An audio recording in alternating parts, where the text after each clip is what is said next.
most common errors that we see in an application. So these things we will go throughout the entire presentation and kind of explain the errors that we do see and kind of how to avoid those errors when you're filling out your application. So just keep in mind when we're going through bond, personnel and corporation commission, background checks, IDs, and testing, just to pay extra close attention to those items, just so we can avoid any errors throughout your application.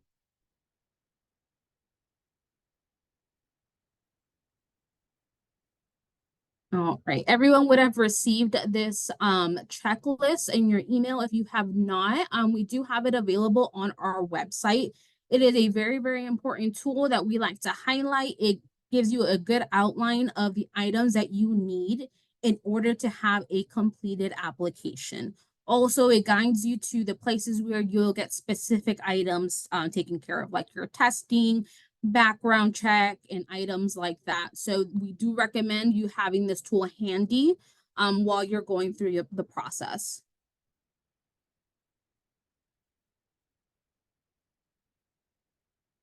All right, first thing is first is who is the applicant? So the registrar issues licenses to business entities, not individuals.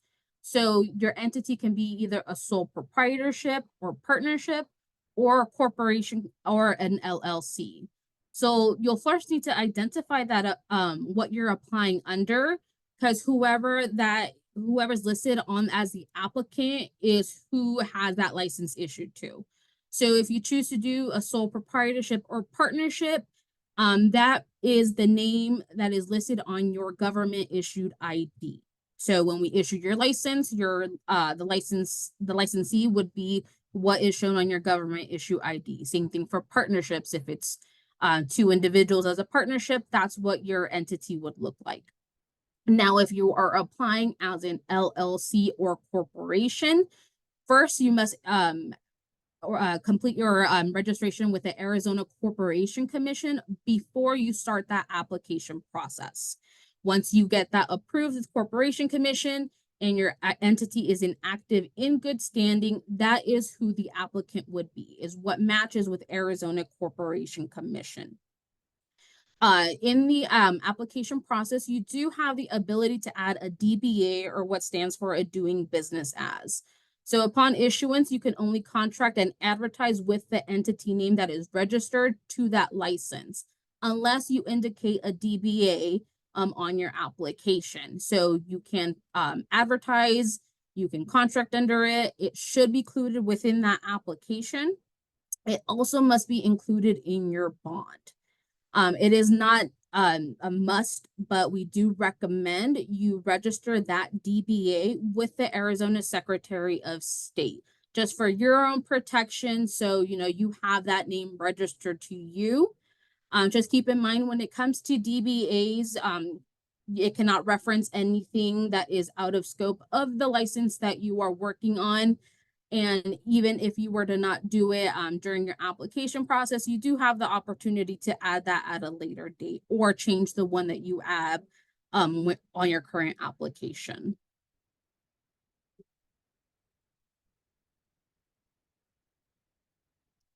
All right, license classifications. So you'll need to identify pretty early on in the process the classification you are applying for. We do offer many different classifications to cover many scopes of work. If you've not already identified which classification you need, we do have all our classifications and the definitions of their scope of work on our website. They're divided whether the type of work is performed by residential, commercial, dual, our engineering licenses, which cover like public right-of-ways, items like that. So knowing the license classification that you are applying for is very important, because it does determine the type of exams that you need, plus bond coverage, and it helps kind of complete the entire application process. If going through our website and you go through the definitions and you're still not sure of what license classification best fits your needs, or you may see a couple that you feel as though your scope of work may cover, we do offer the ability to submit what's called a scope determination request, we ask that you just fill out the information of whether it's commercial, residential, and exactly what you are doing, so we can recommend the best possible license classification for the scope of work.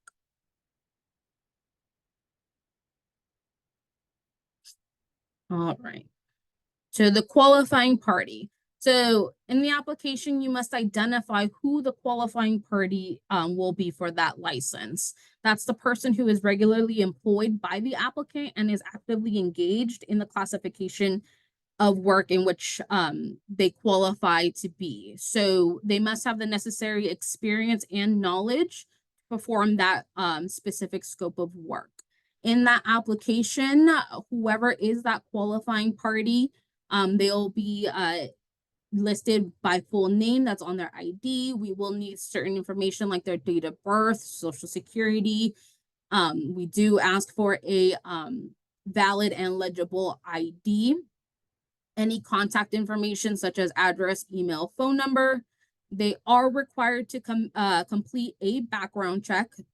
Also, they are going to be the person responsible for taking the exam. So we do have 2 exams, the statutes and rules exam and the trades exam. This person will also be required to fill out the information of their experience. So we do ask for their dates of experience.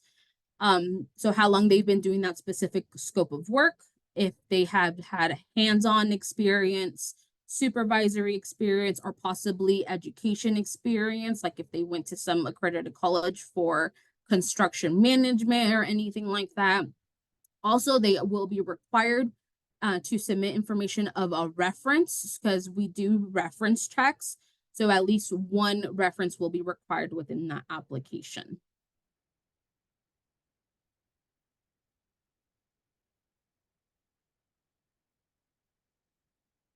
All right. So waivers. So this goes for in-state applicants.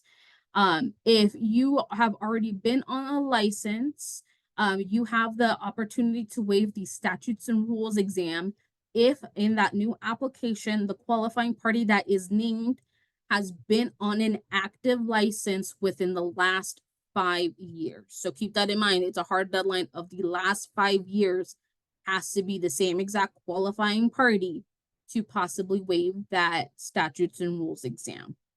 Now, the trades exam. So the criteria is very similar. The QP must be on an active license within the last 5 years. However, on this specific exam, it must be the same exact classification. So if you were on a plumbing license 4 years ago and you're applying for a plumbing license now, you can waive that exam because it's the same exact classification. We do want to highlight when you are going through your application process and you do submit your application through our online portal, it does a lot of the work for you, and once you input your information, it can detect if you were on a license within the last 5 years, and it will give you that option to select a waiver due to being licensed. So keep that in mind. Our portal will do a lot of that stuff for you, so you don't have to submit any extra documents along with your application.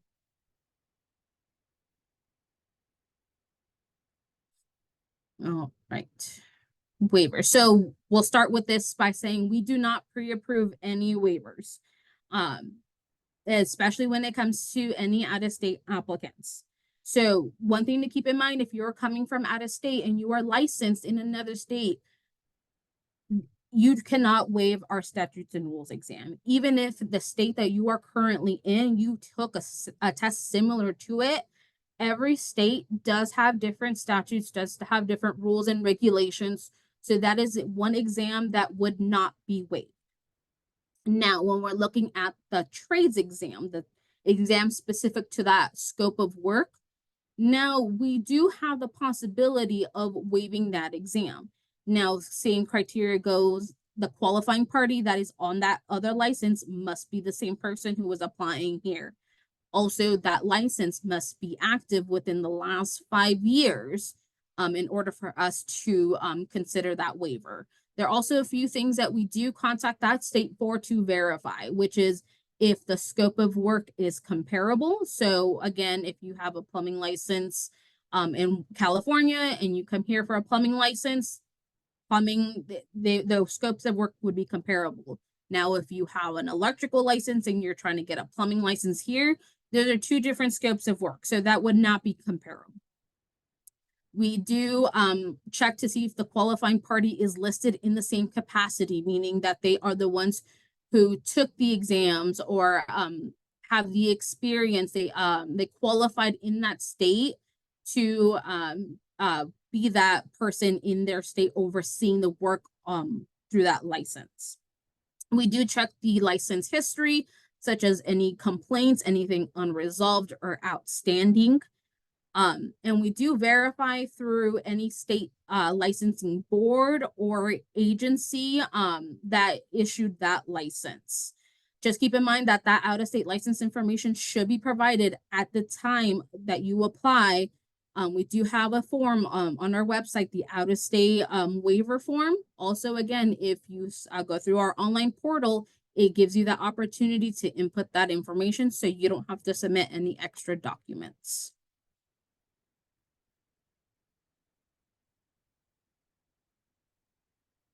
All right, so here are our two exams. So here's a common error as well, so keep that in mind. Our statutes and rules exam and our trades exam. So the SRE is more of a training course. So it goes over, again, all statutes, criteria, things that will assist throughout the application process. It is a self-paced course. It is available only online. The cost of it is $54. Materials are included. So it's kind of a, again, training course. You'll watch videos, then you'll answer questions throughout the course. The study material is our statutes and rules book. So again, that is already available on our website as a downloadable version. So you don't need to pay for any extra study material. Mind you, you must use the link on our website to register. Now, the second portion would be the trades exam. So this is when going back to classifications, you have to kind of decide early on what you're applying for. So it is very specific to the classification you're applying for. So if you're applying for a plumbing license, you're going to take an exam geared towards plumbing. So you have two options on this exam. You can either do it online, so you can do it at home, just, you'll have to have a camera set up. Or you can do it in person. So they are proctored exams. So they do have someone overseeing the exams. The cost of it is $66. There is a $40 test for any solar that's being added to it. Study material is available for purchase through the PSI website.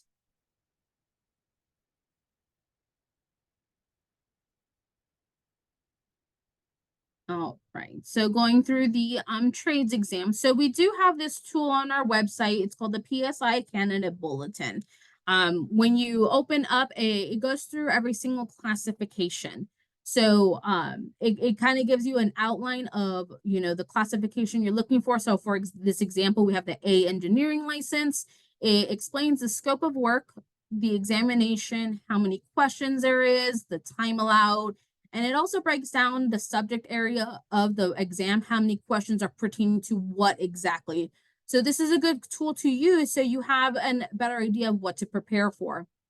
Also, in the second portion of this page, it does provide a reference list, and it does highlight what you can and cannot bring to the testing site when it comes to reference materials. So keep that in mind and always look at that portion of it, what can and cannot be brought into that test. It highlights specific editions of books or code books that kind of follow along the exam outline. So keep that in mind. If you're not sure of where to study or what to use to study, go through this list. You don't always have to purchase it through PSI. If you get the right editions, you can always look online and see any other alternatives when it comes to purchasing the study material. All right, here is another common error. So who will be included in your application? So statute does define who must be named on the application in addition to the qualifying party. So when we have LLCs, owners of 25% or more, members or managers who are listed with Arizona Corporation Commission must be included.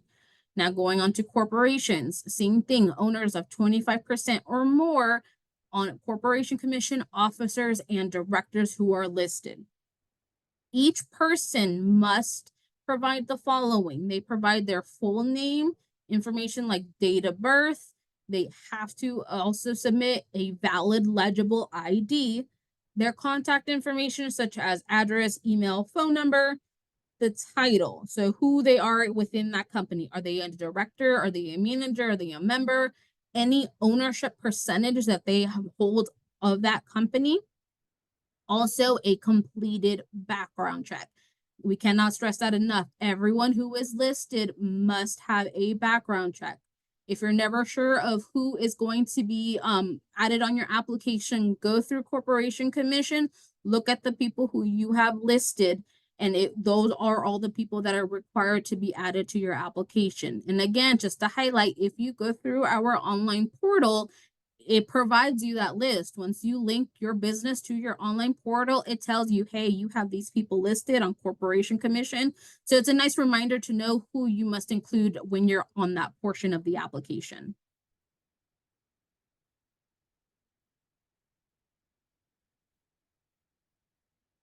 All right, this is a big one, background checks.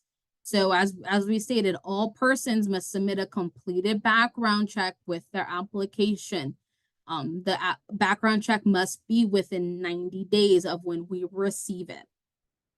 When you are going through the process, especially through our online portal, you are to submit a receipt number from your background check. It is only available once that background check is completed. So you would not be able to continue your process. So keep that in mind. Have those background checks submitted before you start filling out that application, before you hit any roadblocks. We cannot move forward with the application until the background check is completed. Mind you, we only use one company for our background checks, AccuSource HR. We do have their contact information on this slide. Also, it is available on our website if you have any questions. Usually background checks don't take more than a few days. If anything, they do take longer. It could always be due to, if you've moved to different counties, different states, that can take a little bit longer. But if anything ever happen, we do suggest you contact AccuSource HR for any issues with your background check.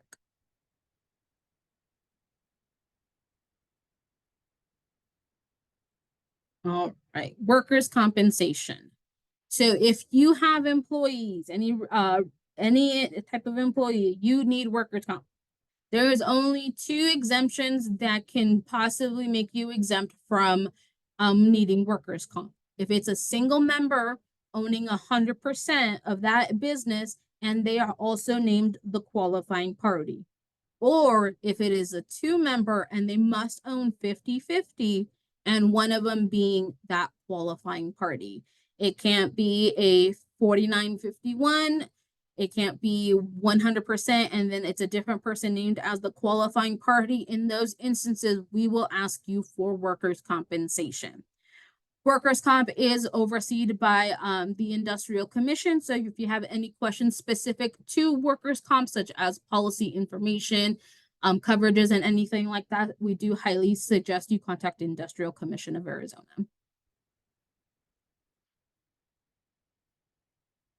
All right. Tiered entity chart. So a tiered entity is when a business is owned or operated by another business. So like this example here, our applicant, the Red Corporation, is owned by 2 other companies, a corporation and an LLC. In this instance, a tiered entity chart would be needed. It must include names and addresses of all owners of 25% or more. For any individual that owns 25% or more, they are going to be identified on that application. So keep that in mind. The individuals owning 25% or more must be included in that application. So that means that they will have to get a background check, they'll submit their ID, and going forward with that. The charts should end in an individual. If there is a case where they do not, we would need to know why. Is it stock owned? Is there multiple owners owning very, very small percentages? Anything like that? We just need to know the specifics. Also, what would be required is just an authorized representative attesting to there's no other person or entity other than those included that own 25% or more. So that just confirms that we've gotten all the proper ownership that we needed. Just know there is no one size fits all when it comes to tiered entity charts. Every business structure can be very different. We do have this instruction page on our website to follow along. Yours may not look the same, but that's okay as long as we have those highlighted areas on that tiered entity chart.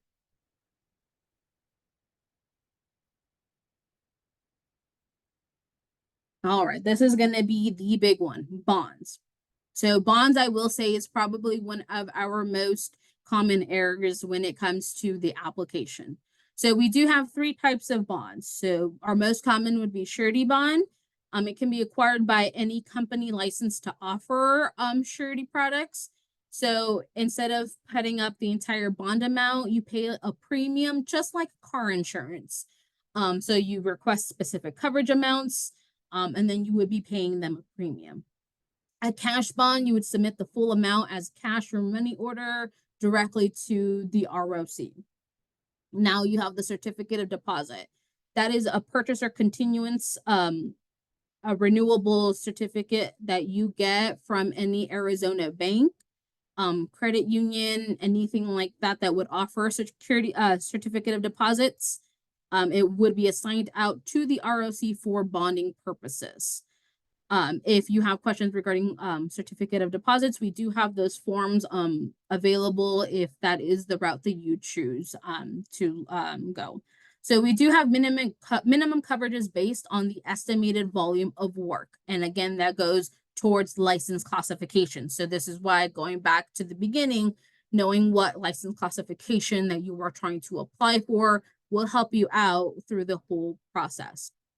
Another thing to keep in mind for those using our online portal, we do have bond companies who also have access to online portal. So if you use any of those listed here at the bottom, they will submit that bond electronically on your behalf. So once you purchase that bond through any one of those companies listed below, they will enter that bond for you. So again, that's one less document you need to submit.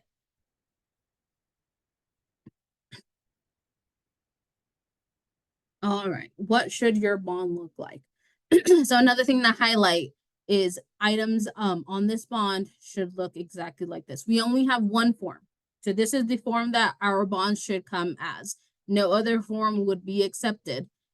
We highly suggest whether you take a picture of it. We have PDF versions on our website of these. Take this to your bond company and tell them my bond should look like this before you submit that application. So your entity name should match what is listed on your application. Big thing is including that DBA. If you're applying as a sole proprietorship or partnership, it must be your full name that's shown on your government issued ID. So if you have a first, middle, last name, that's how it should be on your bond. If you have a LLC or corporation, however it is listed on Corporation Commission, that's how it must be listed on this bond. The classification should be listed out. Just like in this example, we see that it is a commercial residential carpentry license. That's exactly how we need to see it. If it is a dual license, so this is a big one, dual licenses, they have two separate coverages for residential and for commercial. We need them itemized on that bond. The reason why is that we need to make sure that it meets statute minimum. So like this example, how it has it highlighted, the 4250 residential and the 2500 commercial. That's exactly how we want to see it. The effective date must be within the last 6 months when you're submitting that application. It must be notarized. and there must be an official seal of the surety company. So biggest thing is they will fill out this information for you. You just need to make sure that all of that looks exactly like this example.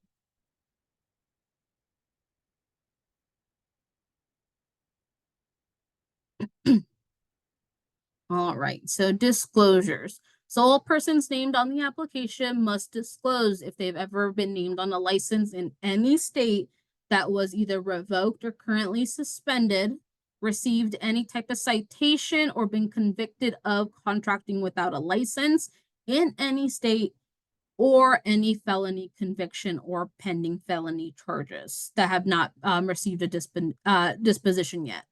Please do not tell us about misdemeanors. That's not something that we review. We review felonies.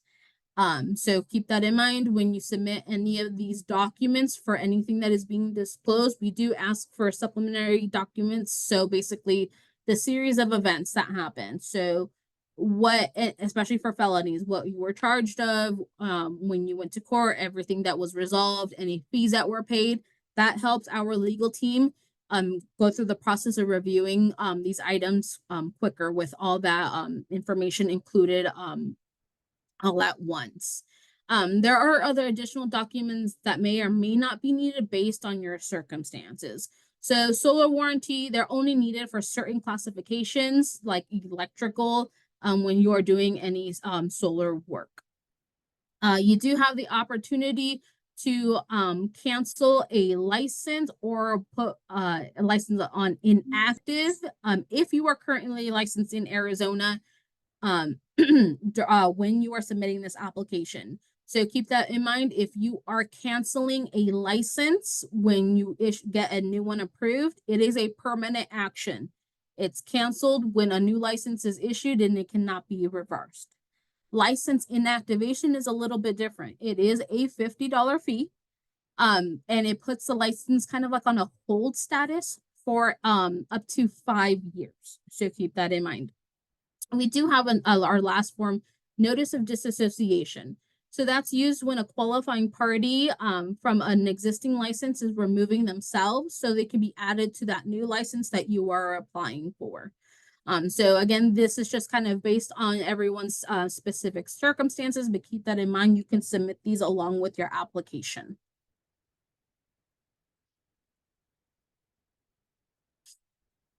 All right, fees. So when the application is complete, you'll need to submit the appropriate fees indicated on this chart. So this is where you kind of go back to what classification you're applying for. You need to know that in order to know what fees you're looking at. Note that the application fee is non-refundable. So you'll see in certain classifications, there's something called the recovery fund assessment. So it's a financial protection provided to Arizona residential and dual contractors for homeowners. So it's governed by statute and only available to claimants who own or occupy a property in any work that was done.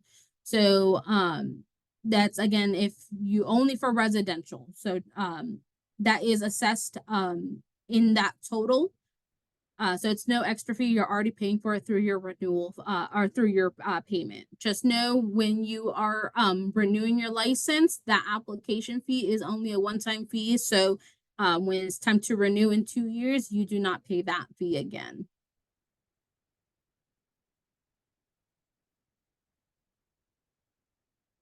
All right. I know a lot of that was quite a bit of information, but again, we do want to highlight following along with that checklist. That checklist is going to be huge when it comes to going through the process. Again, it highlights the big items that you need, like corporation commission, knowing your classifications, and the order that we have it kind of follows along on the process. You know, you do need to know your classification before you do your testing, before you get that bond, and it will help you to minimize any possible errors throughout your application.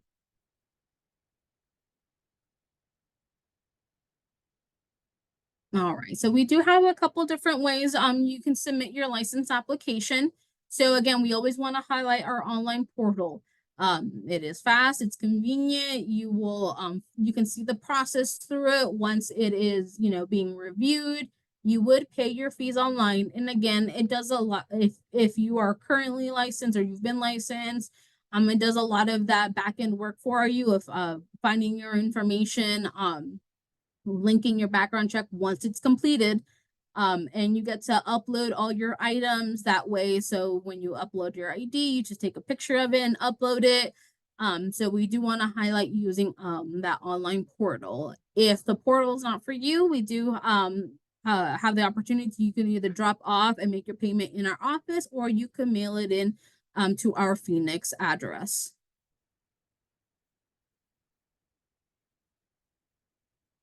All right, so we have highlighted our portal quite a bit. So just to kind of give you an overview of the portal. So when you go on our website, on that blue bar, you'll see that little house, and then it says My Account Login. When clicking that, you'll go into this next page.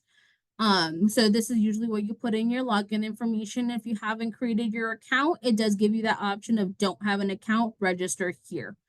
On the left side of that, we do have a video that highlights how to submit this information and how to create that portal.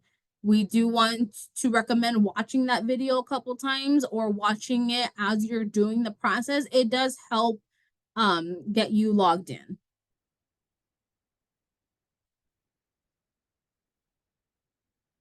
All right. Once you are logged in, you're going to find your portal dashboard. This is what it's going to look like. So you'll see our ROC online customer portal, and then you'll see these boxes appear at the top. So first things first, as soon as you get into that portal, you want to connect your business or your entity to that portal account. So when you submit any information, it knows what business you're applying under. So when you select that button there that says add your business entity to your account, you'll just answer a couple questions. The biggest thing is you're going to enter that corporation commission file number, and then you'll do check AZCC filing status. It will verify that your entity is active and in good standing, and then it will let you continue from there. Just again, big thing is if it is not in good standing, this is why creating your entity is one of the first things you want to do. It will not let you continue. So keep that in mind. Just double check with Corporation Commission that everything is good and you have that corporation or LLC created to continue along with that portal process.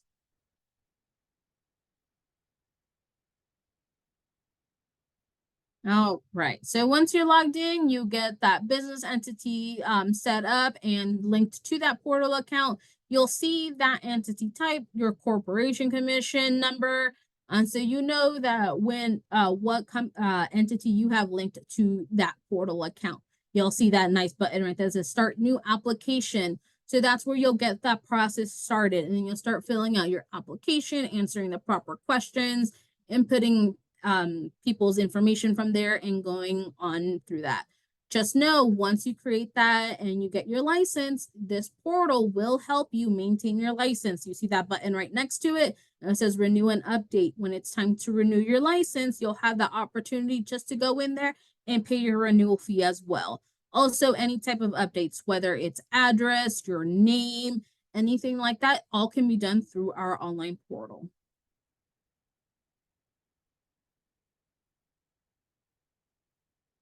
All right. Big thing of not forgetting, again, the common errors that we highlighted is checking corporation commission, making sure all the individuals that you have listed on there is listed on our application. Big thing, background checks. They must be completed within 90 days.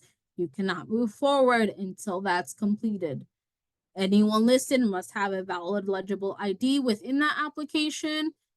Your testing must be completed beforehand, and having that bond completed. Again, we cannot stress that enough. Take the examples that we have on our website to your bond company. Tell them my bond should look like this, and make sure that you reduce those errors using all the information we have on our website. All right. Thanks, Erica. I'll give Erica a quick break here as we get ready to wrap up and open it up for some Q&A. Thank you, Erica, for sharing all that information. Again, we know it's a lot of information to take in. I was glad to see some questions in the chat.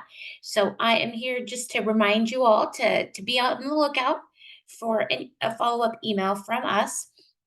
It will include that link to our YouTube channel, which will include the recording of today's presentation. We'll also reshare a link for those applying for a license checklists. We cannot